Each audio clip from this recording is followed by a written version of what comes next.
What is the true cost of kindness? For Sophia Mendez, a waitress barely surviving on tips and remittances, it was a question she never thought to ask. She saw a lonely little girl in her diner, a child who ate in silence and never smiled. So Sophia offered a simple gift, a cookie, a kind word, a moment of her time. She had no idea that this small act of compassion was a spark that would ignite a firestorm, pulling her into a world of unimaginable wealth, dangerous manipulations, and a secret that would threaten to destroy her. She thought she was helping a neglected child. She didn't know she was challenging one of the most powerful families in the country.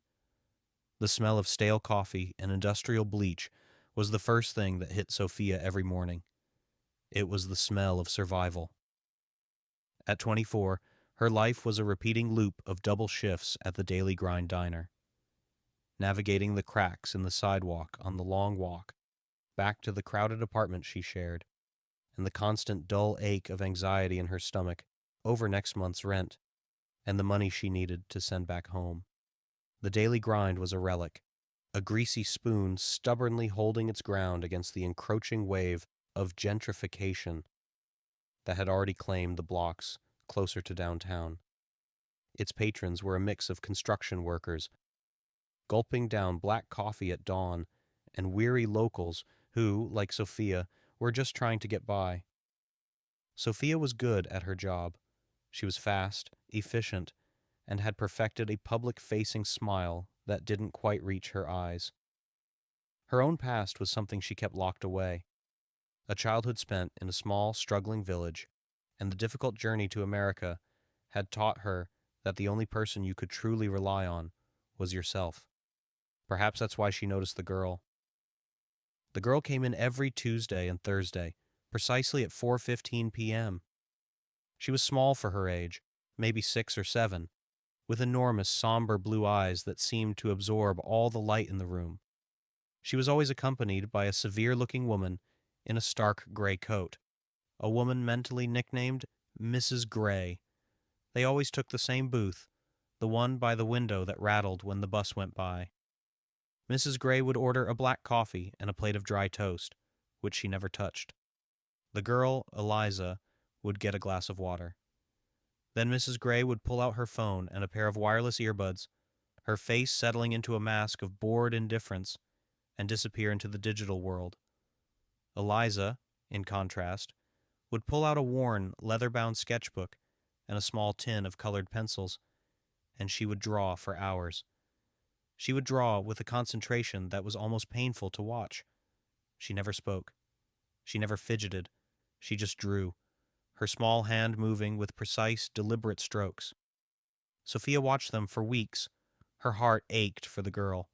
She recognized the look, a profound, crushing loneliness that no child should ever know. Sophia saw a mirror of her own homesickness in those silent afternoons. She assumed they were on a tight budget. Perhaps the woman was a stressed single working relative, and the diner was just a cheap place to wait for a bus. One Tuesday, a brutal November storm lashed the city, turning the streets into dark, reflective rivers. The diner was empty, save for the two of them, and a trucker nursing a mug in the corner.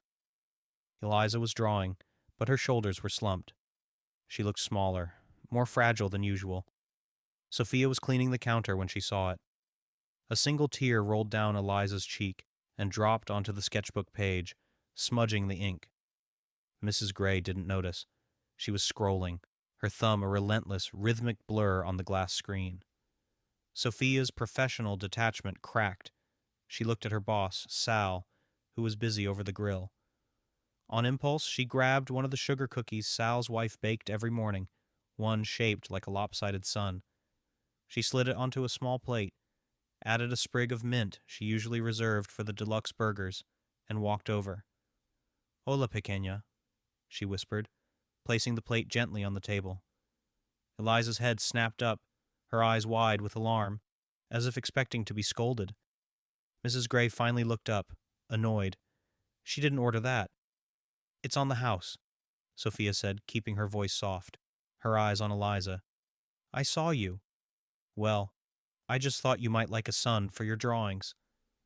Eliza looked from the cookie to Sophia, her expression unreadable. Then very slowly, she reached out her finger and touched the edge of the sun. Sophia smiled. My name's Sophia. What's yours?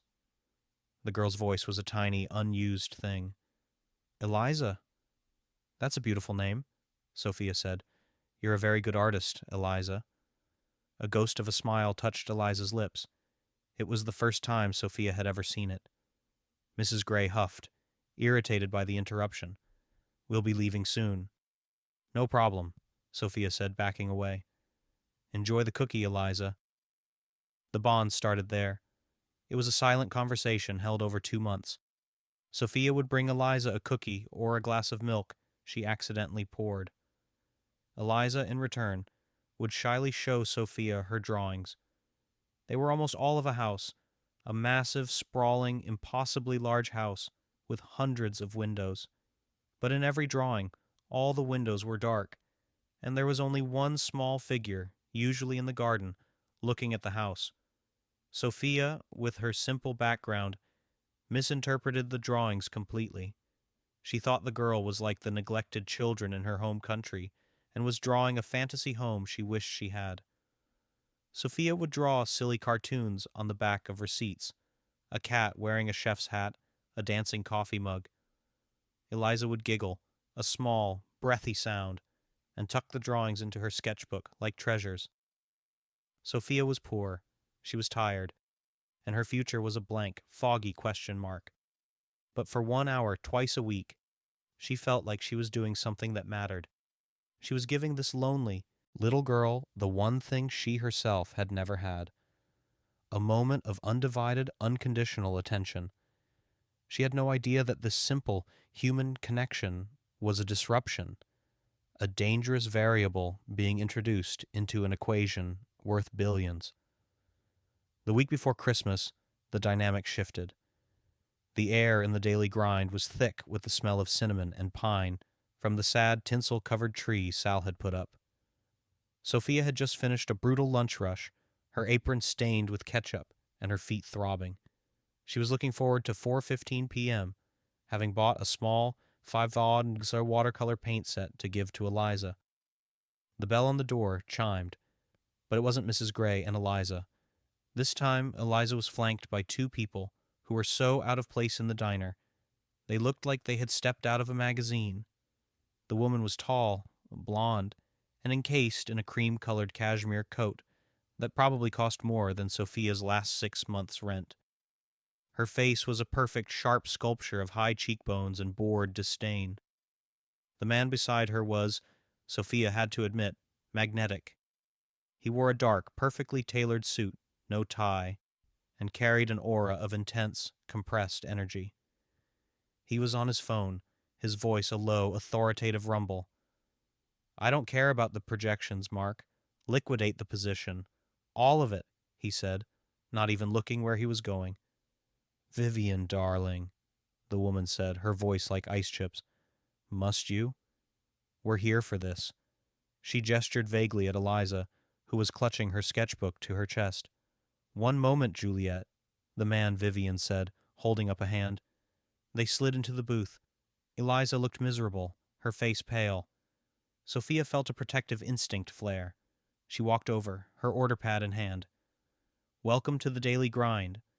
Can I get you...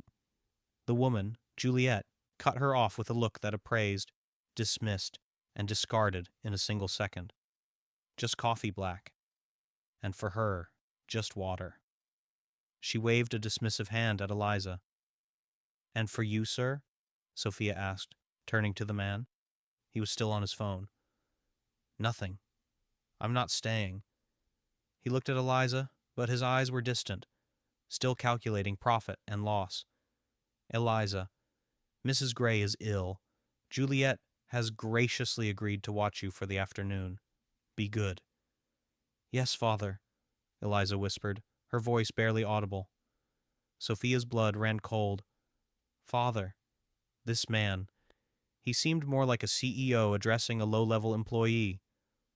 Vivian snapped his phone shut, gave a curt nod, and was out the door.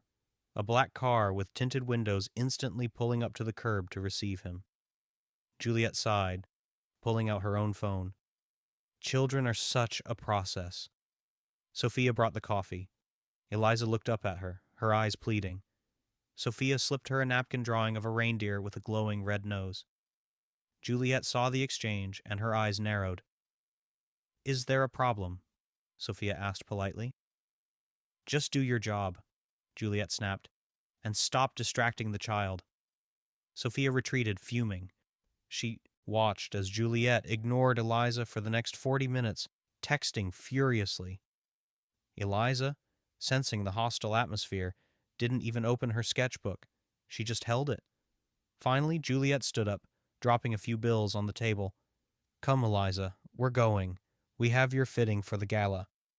Eliza scrambled out of the booth, her movements jerky and anxious.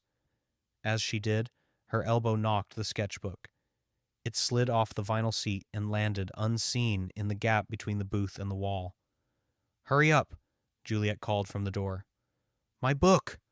Eliza cried, turning back. "There's no time. I'll buy you a new one," Juliet said, pulling her by the arm out into the street. But Eliza's protest was lost as the door swung shut. Sophia watched them go, her heart pounding with anger. How could anyone be so cruel? She rushed over to the booth and retrieved the book.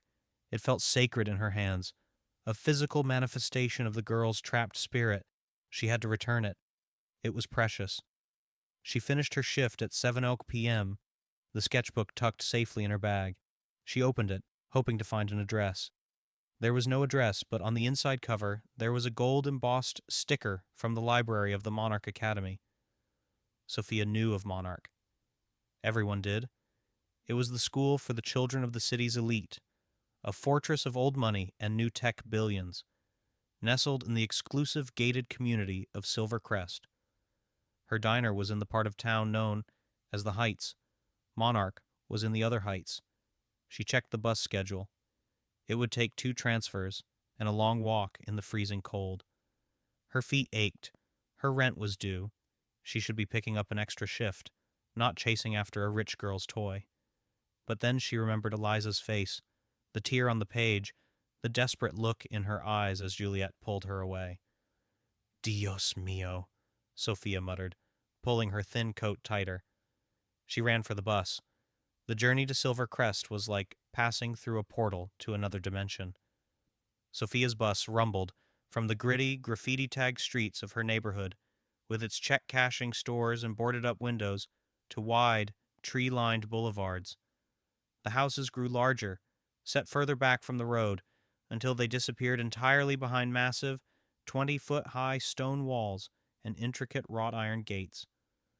The bus dropped her at the main entrance to the community. A uniformed guard stepped out of a heated booth, his expression bored until he saw Sophia. Her worn sneakers, her thin jacket, and the Daily Grind logo on her apron, which she'd forgotten to take off, marked her as an outsider. "Can I help you?" he asked, his tone implying he very much doubted it. I'm looking for a student from Monarch Academy," Sophia stammered, holding up the sketchbook. "Her name is Eliza Vance. She left this at my diner. I just want to return it." The guard's expression hardened. "Vance? You're here for the Vance estate?" He looked at her as if she'd just claimed to be the Queen of England. "We don't allow unannounced deliveries. You can leave it with me." "No," Sophia said, clutching the book tighter. "I want to give it to her personally. She was very upset." The guard sighed, clearly annoyed. He spoke into a radio. "Got a 1096 at the main gate. A waitress claims to have property for the Vance residence." A moment later, a sleek black golf cart, more luxurious than Sophia's first car, pulled up. A different guard, this one armed, stepped out. "I'll escort you, but you'll wait at the service entrance." Sophia was driven through a neighborhood so quiet it was eerie. The houses weren't houses. They were compounds. They finally stopped at a gate that was more imposing than the one to the community itself. It was a solid wall of black steel and dark stone. Sophia was directed to a small, unsigned door next to the massive garage.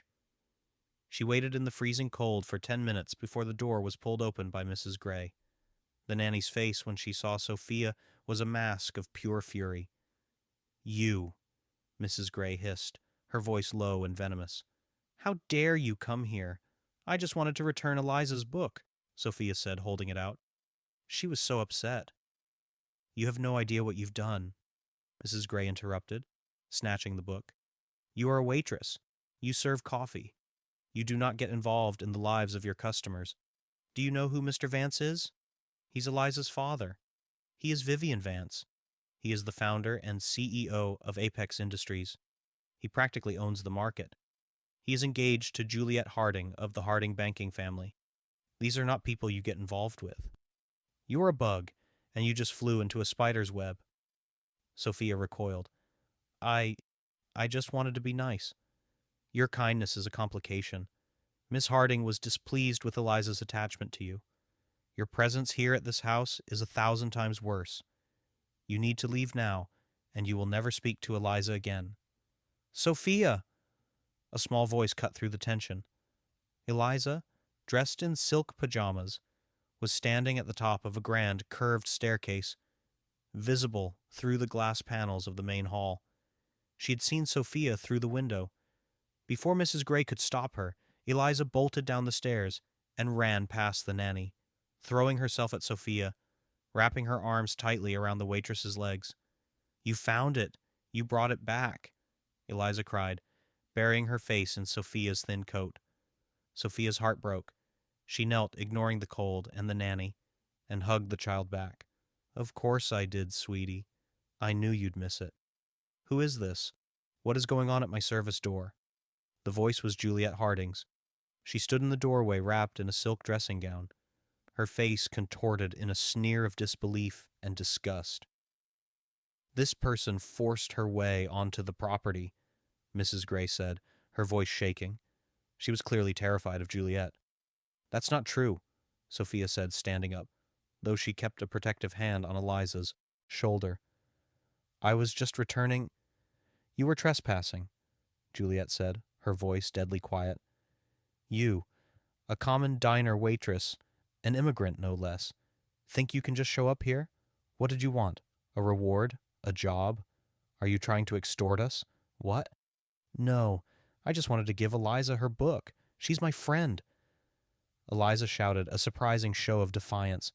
Juliet laughed, a cold, sharp sound. "A friend. Darling, she serves people like us. She is not and never will be your friend. She's a nobody from a slum, and she is probably covered in grease." Sophia flinched as if struck. The cruelty was breathtaking. "I think you should go," Juliet said, advancing on her. "Can't you just be nice to her?" Sophia pleaded, her voice trembling with anger. "Can't you see she's just a kid and she's desperately lonely?" "That," Juliet said, her eyes narrowing to slits, "is the most ridiculous and insulting thing I have ever heard. She has everything. Tutors, clothes, a house you couldn't even dream of. She doesn't need friends. She needs discipline." The low thrum of a high-performance engine cut the night. Headlights swept the drive. A black Maybach sedan pulled up, and Vivian Vance got out, his phone as always pressed to his ear. He ended his call as he saw the tableau at his service entrance. His daughter clinging to a disheveled stranger, his fiancée radiating fury, and his nanny looking terrified. "What in God's name," he said, "is going on here?" Vivian Vance processed the scene with the same rapid, cold analysis he used for a volatile stock. Asset 1, his daughter Eliza. Status, distressed, clinging to an unknown variable. Asset 2, his fiancée Juliet. Status furious, a potential liability in this context. Asset 3, the nanny, Mrs. Gray. Status frightened, unreliable data. Variable, the unknown woman. Status poor, judging by the uniform, defiant, and the apparent source of the disruption. "Vivian, thank God," Juliet said, instantly recalibrating her voice, shifting from ice to smooth, concerned velvet. "This woman, She's been bothering Eliza for weeks at that diner. I warned her to stay away, and now she's shown up at our home. She's clearly unstable. She's trespassing." "That is a lie," Sophia exclaimed, her voice shaking but strong. "Mr. Vance, my name is Sophia Mendez. I work at the Daily Grind. Eliza left her sketchbook there. I was just returning it." Vivian's gaze fell on Sophia. It was not a human gaze. It was an assessment. He saw her worn-out shoes, the stain on her apron, the wind-chapped redness of her cheeks. He saw in his mind 1,000 lawsuits, 1,000 people trying to get a piece of his wealth. "You're the waitress," he stated. It wasn't a question. "Yes," Sophia said. "I'm Eliza's friend." "You're a stranger," Vivian corrected her, his voice flat. "One who has been given access to my child in a public space, and who has now used that access to find my private residence." "I just looked up the school," Sophia protested, feeling like she was drowning. "I just wanted to do something nice." "She's my friend, Daddy," Eliza cried, her grip tightening on Sophia's hand. "She's the only one who talks to me." That sentence should have shattered him, but to Vivian it was just more noise, more emotional data he couldn't process. His wife, Eliza's mother, had died in this house. Since then, his entire life had been a fortress-building exercise. Work was his armor. His schedule was his shield. Emotions were a vulnerability. Eliza, his daughter, was a painful reminder of that vulnerability. A part of his life he'd outsourced to professionals, like Mrs. Gray, and soon to Juliet, who he'd believed was practical and emotionally stable. "Eliza, go inside now," he commanded. "No, Vivian. Darling, don't be harsh," Juliet cooed, stepping forward and trying to peel Eliza off. "Let's not make a scene. This poor girl is just confused. She doesn't understand boundaries." She turned to Sophia, her smile a predatory baring of teeth. "Thank you for returning the book. Your concern is noted, but it is entirely unwelcome." Vivian pulled out his wallet. The gesture was automatic. A problem had presented itself, and he was applying the solution. He pulled out 3 $100 bills. "Ms. Mendez, thank you for your time. This should cover your trouble and your transportation." He held the money out to her. Sophia stared at the cash. It was more than she made in a week. It was also the single most insulting thing that had ever happened to her. She looked at the money, then up at his cold, impassive face. She looked at Juliet's triumphant smirk, and she looked at Eliza, whose face was crumbling in despair, seeing her only friend be dismissed like a delivery driver. Sophia pushed his hand away. The money fluttered to the wet pavement.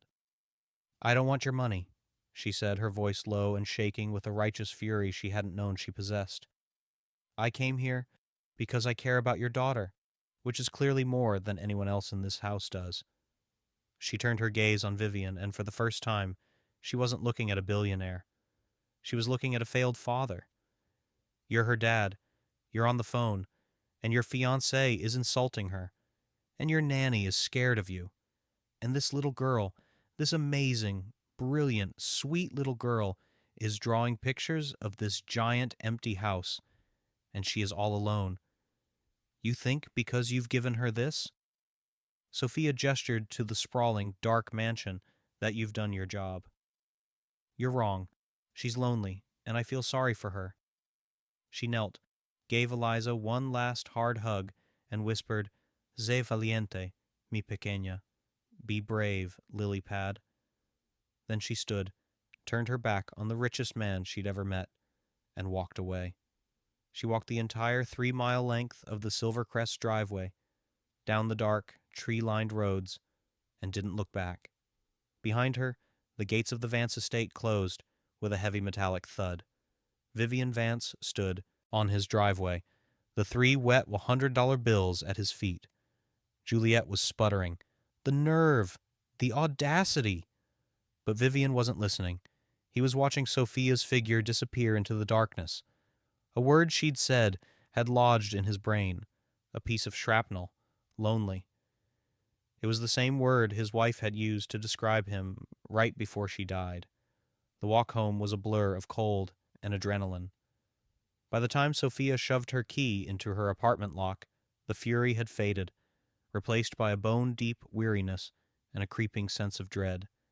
She hadn't just insulted a rich guy. She had insulted Vivian Vance, and she had done it in front of his calculating, cruel fiancé. She woke the next morning, feeling like she had a target on her back. She put on her uniform, her hands shaking slightly. "It'll be fine," she told her reflection. "What can they do? It's a diner. They're billionaires. They won't even think about me again." But she had fundamentally misunderstood the kind of person Juliet Harding was. For Juliet, Sophia wasn't a forgotten annoyance. She was a loose end. She was a witness to Juliet's cruelty, and worse, a person who had seen Vivian's perfect, curated life exposed as a sham. She had to be erased. Sophia walked into the daily grind, and the atmosphere was wrong. Sal, her boss, a man who usually greeted her with a gruff, "You're late," even when she wasn't, was standing by the register, his face pale. "Sal, you okay? The coffee's not on." "Sophia, come in the back." He led her to his tiny, cluttered office. A man in a suit from the city health department was sitting in his chair, rifling through invoices. "What's going on?" Sophia asked, her stomach tightening. We got an anonymous tip," Sal said, his eyes avoiding hers. "A detailed one. Claimed one of our waitresses was unhygienic, that she was fraternizing with customers in a way that was unprofessional. That, Sophia, they said you were accepting payments from patrons off the books." "What?" "Sal, that's insane. You know me." "I do, kid. I do," Sal rasped. "But this guy, he's not here for a warning. He's talking about shutting us down. Fines I can't pay. They knew. They knew about the faulty wiring in the walk-in. They knew about everything." It was her, Sophia realized, the blood draining from her face. Juliet Harding. "I don't know who it was," Sal said, looking defeated. "All I know is they said the problem was you, and that if the problem was removed, the inspection would be favorable. You're firing me." It wasn't a question. "Sophia, I'm sorry. I've got 3 kids. This diner is all I have. They have me by the throat. I have to let you go." He handed her an envelope with her last week's pay in cash. I can't even give you a reference. They made that clear?" Sophia walked out of the diner in a daze. The world felt like it was tilting. Fired. No reference. Blacklisted. The next 2 weeks were a free fall. She applied at every diner, every coffee shop, every bar in a 30-block radius. The response was the same. A polite, "We'll call you," followed by silence. Or worse, a manager would look at her application and suddenly say, "Oh, you. I'm sorry. The position was just filled." Juliet hadn't just gotten her fired. She'd poisoned the well. A few quiet calls from a Harding family lawyer to the Restaurant Association. A few whispered rumors about theft and instability. And Sophia Mendez was radioactive. Her meager savings evaporated. First went the internet, then the power. Finally, the eviction notice was taped to her door, a stark white X on her life. She was packing her few belongings into a cardboard box, tears of rage and helplessness streaming down her face. She was going to be homeless, all because she gave a lonely child a cookie. The world wasn't just unfair, it was cruel. The rich, powerful people, like Vivian and Juliet, they lived in a different reality. They could snap their fingers and destroy a person's life for being an inconvenience. She picked up her old cracked alarm clock and was about to put it in the box when she saw something tucked behind it on her nightstand. It was one of Eliza's drawings, one of the napkin cartoons she had brought home. This one was different. It wasn't one of Sophia's. It was one of Eliza's. She must have tucked it into Sophia's apron pocket that last day at the diner before Juliet had shown up. It was a drawing of 2 figures. One was tall with wavy brown hair, clearly Sophia. The other was small with pigtails. They were holding hands. Above their heads, Eliza had drawn a bright yellow sun. and underneath, in the shaky, careful letters of a child, she had written, "My only friend." Sophia sank onto her bare mattress, clutching the drawing. The self-pity vanished, replaced by a cold, hard resolve. Juliet had tried to erase her. She had tried to break her. She had taken her job, her apartment, and her reputation. But she couldn't take this. This wasn't about poverty versus their wealth anymore. This was about a child trapped in a golden cage, whose one lifeline to the world had just been systematically severed by the woman who was supposed to become her new mother. "She won't get away with this," Sophia whispered to the empty, cold room. "I don't know how, but I am not going to let that woman destroy that little girl." Sophia's resolve was one thing. Her reality was another. She ended up at a women's shelter, sharing a cramped room with 3 other women, all of whom had their own stories of hitting rock bottom. She found a cash-in-hand job cleaning offices downtown at night. It was grueling, anonymous work, but it was money. It was a start. She was scrubbing the floor of a high-rise law firm 3 nights later, her phone on its last 10% of battery buzzing in her pocket. It was an unknown number. She usually ignored them, assuming they were bill collectors. But something made her answer. "Hello, Ms. Hayes. Sophia Mendez." The voice was frantic, professional, and familiar. "This is she. Who is this?" It's Mrs. Gray from the Vance residence." Sophia's heart stopped. She stood up, dropping the mop. "What's wrong?" "It's Eliza," Mrs. Gray said, her voice cracking with a sob. "You have to come, please. She's at the St. Jude's Mercy Hospital private wing. I'm so sorry. I should have spoken up. I'm so sorry." "What happened to her?" Sophia demanded, her knuckles white on the phone. "It was Miss Harding. After you left, she's been awful. She told Mr. Vance that Eliza was acting out and needed a firmer hand. This afternoon, Mr. Vance was at a board meeting. Miss Harding found that drawing, the one Eliza made of you." Sophia's blood ran cold. "My only friend." "She tore it up," Mrs. Gray choked out. "She tore it up right in front of Eliza and told her that you were a dirty poor thief, and that if Eliza ever mentioned your name again, she would be sent away to a boarding school in Switzerland. Eliza, she just collapsed. She wouldn't wake up. It was a psychological, a non-epileptic seizure. The doctor said an acute anxiety attack. She's awake now, but she won't speak, Ms. Mendez. She won't speak to anyone. Not her father, not the doctors. She just keeps holding the pieces of the drawing, and she wrote your name on a piece of paper." "I'm on my way," Sophia said, ripping off her cleaning gloves and running for the elevator. She took a cab, her first in years, and used the last of her cash, telling the driver to keep the change. The St. Jude's Mercy private wing was like a 5-star hotel. Sophia, in her stained cleaning clothes, was a stark contrast to the marble floors and hushed, wealthy quiet.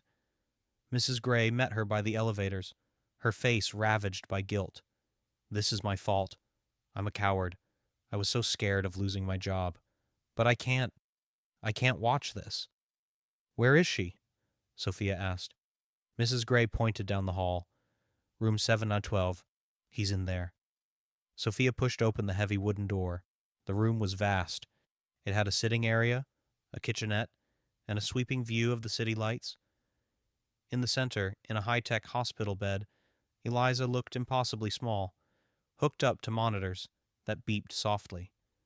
Vivian Vance was standing by the window, his back to the room. He was not on the phone. He was just standing. He looked smaller, his power suit rumpled. He looked like a man who had lost. He heard the door and turned, his eyes hollow. When he saw Sophia, his face was a complex mask of shock, shame, and a strange, desperate hope. "You," he breathed. "Mrs. Gray called me," Sophia said, her voice devoid of fear. She had nothing left to lose. She walked past him, ignoring him completely, and went straight to the bed. She sat on the edge and took Eliza's small, cold hand. The girl's eyes were closed. "Hey, mi pequeña," Sophia whispered, her voice thick. It's me. It's Sophia." Eliza's eyes fluttered, but didn't open. "I heard you had a bad day," Sophia continued, smoothing the hair back from Eliza's forehead. "Me too. I lost my job and my apartment. I was so angry and scared. But then I remembered something. I remembered my friend who draws the best stars and the bravest looking cats in the whole world. And I remembered that as long as I had a friend, I wasn't really alone." She gently took the crumpled, torn pieces of the drawing from Eliza's other hand. "This is beautiful, Eliza, but she can't tear up the real thing. She can't tear up us. Our friendship is right here." Sophia tapped her own heart, and right here, she tapped Eliza's. "It's safe." A small, choked sound came from the bed. Eliza's eyes opened, and they were swimming with tears. "Sophia," she whispered, her voice raw. "I'm right here, sweetie. I'm not going anywhere. They're going to send me away." "No," Sophia said, her voice suddenly fierce. "No, they are not." Vivian Vance watched this exchange. He watched this broke, homeless waitress, this woman his fiancé had tried to destroy, do what a team of the world's most expensive pediatric specialists had failed to do for the last 6 hours. She had brought his daughter back. He saw with horrifying sudden clarity the truth. He saw his imposing house not as a fortress, but as the prison Sophia described. He saw his fiancée not as a partner, but as a parasite. And he saw his own reflection in the darkened window. The richest man alive, a title he'd seen in magazines, and he realized he was the poorest man in this room. The door to the hospital room swept open. "Vivian, I just spoke to Dr. Alrich." Juliet Harding stopped dead. Her eyes locked on Sophia, who was holding Eliza's hand. The color drained from her face, then returned in a rush of furious crimson blotches. "What is she doing here?" she spat. "Vivian, have her arrested. This is the stalker I told you about. The one who's been harassing us. She's probably what caused this." Vivian Vance looked at his fiancée. He truly saw her for the first time. The perfect, calculated beauty, the cold, ambitious eyes, the utter, echoing void where a heart should be. "Did you tear up Eliza's drawing?" he asked, his voice dangerously quiet. Juliet faltered. "What? Don't be absurd. I was tidying her room. It was trash." "Did you tell her she was going to be sent to Switzerland?" "She's out of control, Vivian. She needs structure. I was acting as a mother." "No," Vivian said. "You were acting as a monster." The door of the hospital room clicked shut, sealing the three of them in a silence that was louder than Juliet's screams had been. The sterile, rhythmic beep of Eliza's heart monitor was the only sound, a fragile metronome counting the seconds of a new, terrifying reality. Vivian Vance, the man who commanded global markets and brought foreign governments to heel with a single phone call, visibly deflated. The armor of his authority, his wealth, and his anger dissolved, leaving behind a man who looked hollowed out. He staggered back as if struck and sank into the vinyl visitor's chair. He put his head in his hands, his shoulders, clad in a $20,000 bespoke suit, shaking. For the first time, Sophia saw him not as a titan, but as a terrified, broken man. He was, she realized, just as much a victim of his own life as Eliza was. Sophia didn't look at him. Her entire focus was on the small, trembling girl in the bed. She gently took a cup of water from the bedside table, holding the straw to Eliza's lips. "Just a small sip, mi pequeña. That's it. You're safe now. I'm right here. You are completely, totally safe." Eliza's eyes, still wide with the shock of the confrontation, finally focused on Sophia. The terror began to recede, replaced by a bone-deep weariness. She leaned her head into Sophia's hand, a silent, desperate plea for comfort.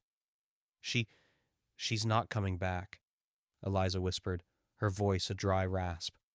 "No, sweetie," Sophia said, her voice a low, fierce promise. "She is never, ever going to hurt you again."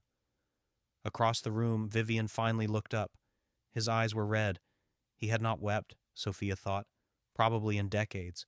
He was a man who processed, who calculated, who acted. He did not feel. And now a tidal wave of feeling he had suppressed for 5 years since his wife's death was crashing over him, and he was drowning. "She's right," he said, his voice a hoarse croak. He cleared his throat, trying to regain some semblance of control. "She's never coming back."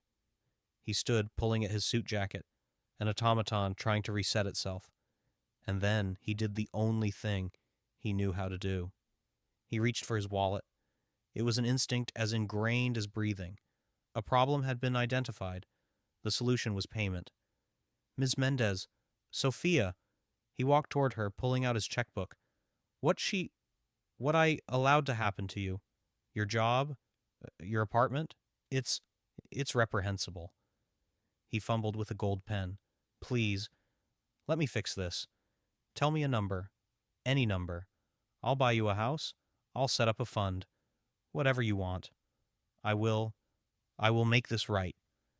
He started to write, his hand shaking. Sophia watched him. There was no anger left in her, just a profound, aching pity. She gently put her hand over his, stopping the pen.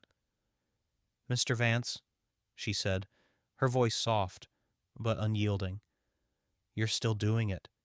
He looked at her, confused. "Doing what? This?" She tapped the checkbook. "You're trying to write a check to make a problem go away.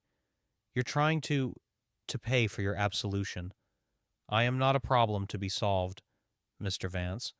I'm a person, and your daughter," she said, her gaze hardening, "is not a line item you can delegate.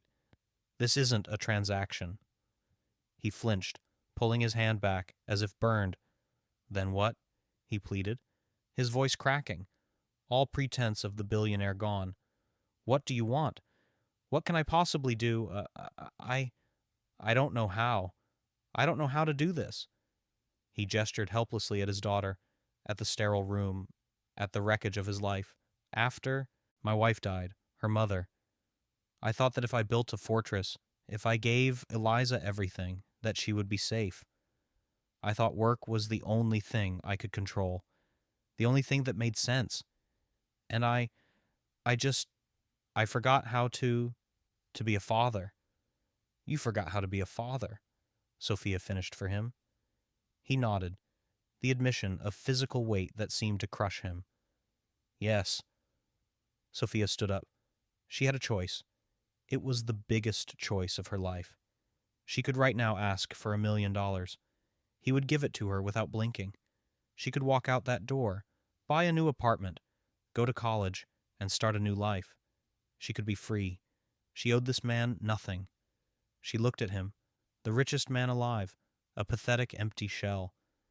Then she looked at Eliza, who was watching her with terrified, hopeful eyes, the eyes of a child who had seen every person she'd ever cared about leave. Sophia saw in that gaze her own reflection. She saw herself at 7, at 10, at 15, in a dozen different situations, watching people walk out the door. She had spent her entire life wishing one person would stay. She took a deep breath. She wasn't walking away. "Okay," she said, "I'll help you." Vivian's head snapped up. "You will? You'll come work for us? I'll double Mrs. Gray's salary, triple it. You'll be in charge of—" "No," Sophia interrupted, holding up a hand. "You're not listening. This isn't about a salary.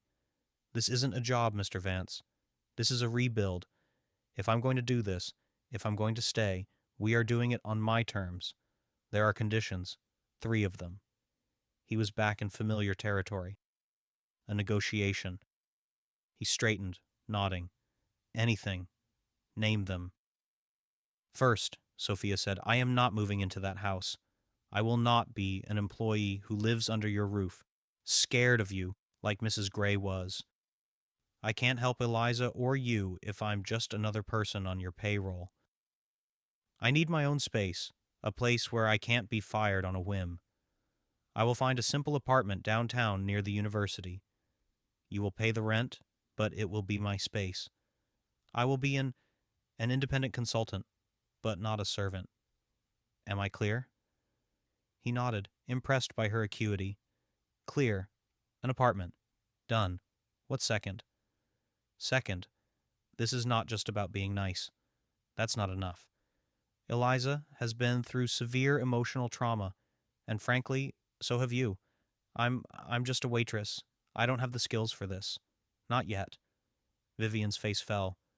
So, you won't? So, Sophia continued, as part of my employment, you will pay for my education. I'm enrolling in the night program at the City University. I'm going to get a degree in child development and psychology. I'm going to learn how to do this right. I'll be Eliza's companion during the day, and I'll be a student at night. I will not fail her because I was too proud to admit I needed to learn. Vivian stared at her. He was used to people trying to extort him, to flatter him, to steal from him. He had never encountered anyone like this. Yes, he said, his voice thick with a new emotion. Respect. Of course, the tuition, whatever it costs. And third, Sophia said, and her voice became steel, this is the most important one. This one is not negotiable. I'm listening. You, she said, pointing a finger at him.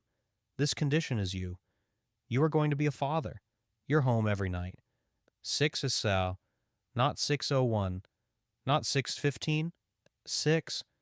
And when you walk in that door, your phone, your connection to the world that you hide in, it goes into a basket on the hall table, and it stays there until Eliza's asleep. No quick calls, no checking the market, no one last email. From 6 indefinitely, until she's asleep, you are present. You are hers. If you can't agree to that, if you won't agree to that, I'm walking out that door right now, and you will never see me again. For a full minute, Vivian Vance was silent. He looked at his hands, the hands that signed 1,000-page contracts and built an empire. He thought about the market openings in Tokyo, the 24/7 news cycle, the billion-dollar decisions that happened every second. He thought about the gaping, ravenous void that his work filled. Sophia was asking him to face that void. He looked at his daughter, who was hanging on his answer, her small face pale. He saw the ghost of his dead wife in her eyes, and he remembered her last words to him. It's all just empty, Vivian. You've built an empty golden world. He was done with empty. He looked Sophia in the eye, and for the first time she saw the man, not the myth. 6, no, he said, and it was a vow. No phones. It's a deal. The next few months were not a fairy tale. They were hard. Sophia moved into a clean, bright 2-bedroom apartment near the campus.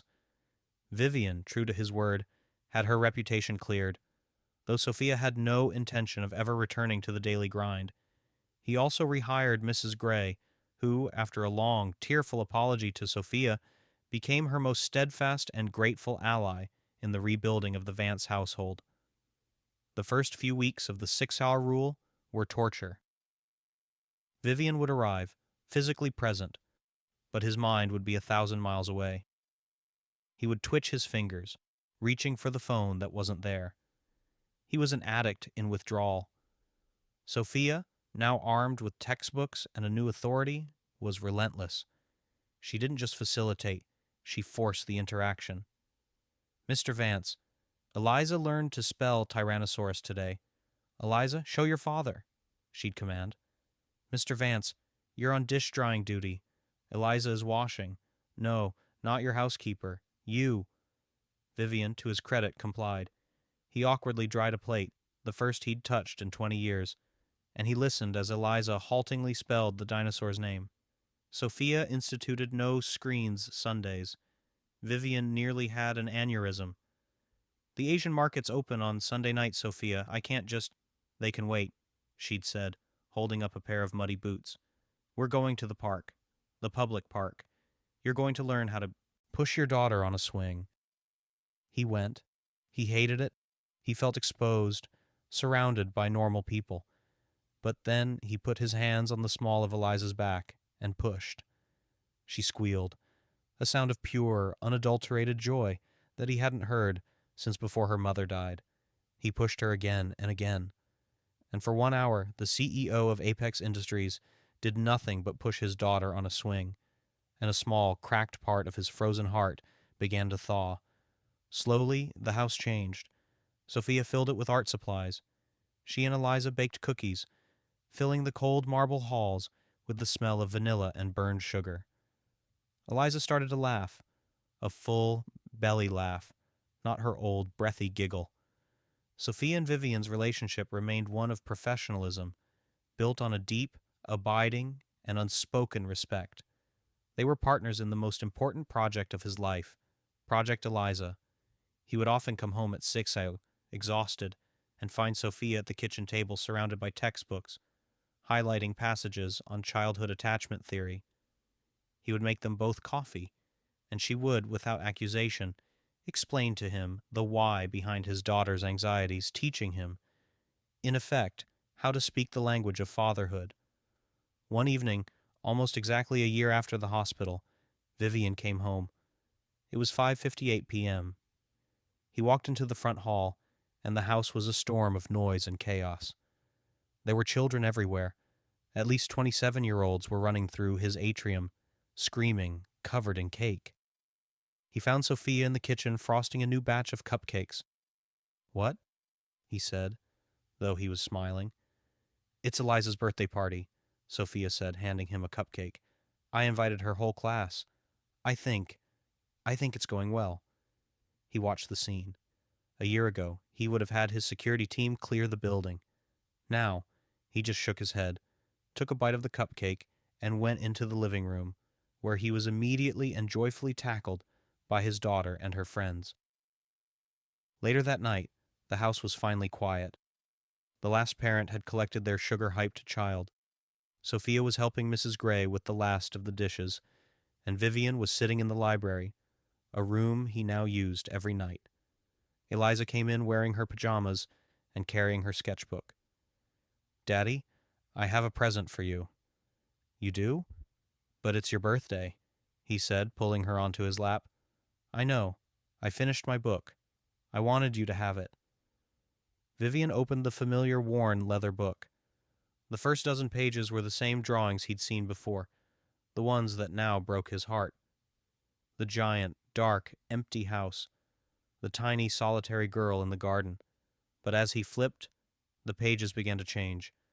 There was a new drawing in bright crayon of a man in a suit awkwardly drying a plate.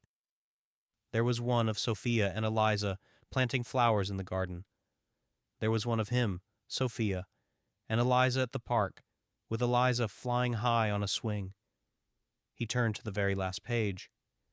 It was the drawing she had been working on for a month. It was the house, the giant, sprawling mansion. But this time, every single window was blazing with a bright, warm yellow light.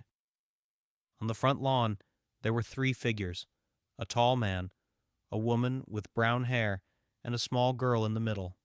They were all holding hands, and above them, drawn in a shaky 7-year-old hand, was a 4th figure, a small woman with a smile looking down from a cloud. "Who's that, mi pequeña?" Vivian asked, his voice thick. "That's Mommy," Eliza said simply, leaning her head against his chest. "I told her in my head that you're not lonely anymore, so now she can be happy."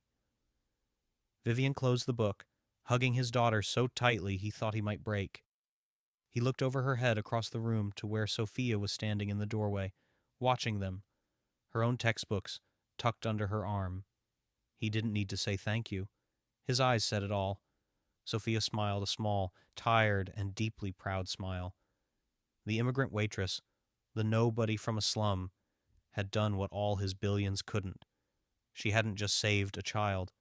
She had built a home. In a world that so often measures wealth in dollars, in stock tickers, and in the size of our homes, it's easy to forget what rich really means.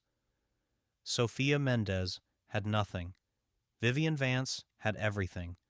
But it was Sophia who had the true currency: kindness, empathy, and the courage to see the person right in front of her.